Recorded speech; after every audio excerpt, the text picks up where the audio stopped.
Sus, ano ba yun? Hindi mo.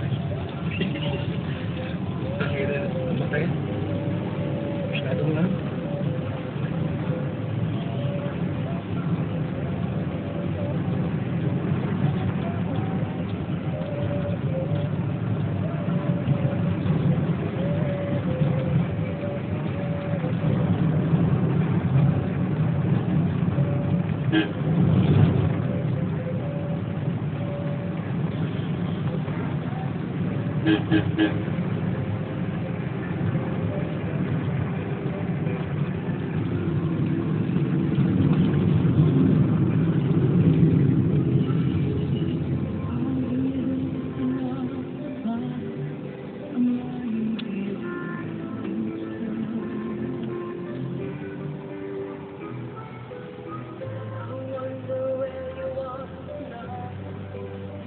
Marami kang kuha ron? Isla?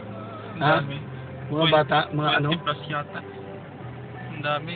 Na ano ba yan? Napapaano mo yan? Napapa... Nilagay ko sa computer. Nilagay mo? Pwede na ilagay sa CD kung ano. Ano? Marami mga nag-ano mga bata, mga ano, mga hawak na mga ano.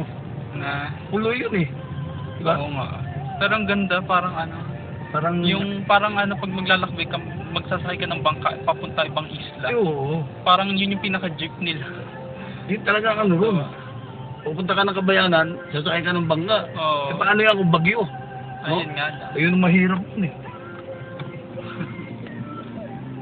Yun ang mahirap doon. Paano yun kung bagyo?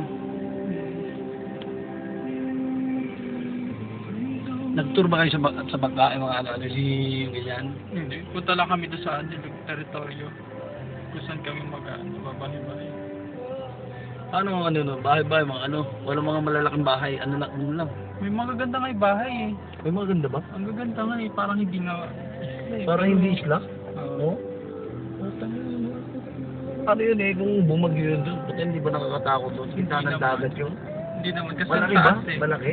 Ang taas ng ano ng lupa eh. Mataas. Pero makakatakot yun. Mataas. Yung pala yung isla na nakikita ko sa malayo pag nasa RCBC Plaza. Yung ba? Kasi may tuktok doon na bahay, umakyat kami, kitang-kita. Malayo nga ano, lang. yung mga RCBC? building. Sa Makati? Oo, kita. Kaya lang ang layo na. Parang Hindi kasi tapat ng ano yun eh. Tapat ng Manila Bay talaga yung ano ng ano, Makati.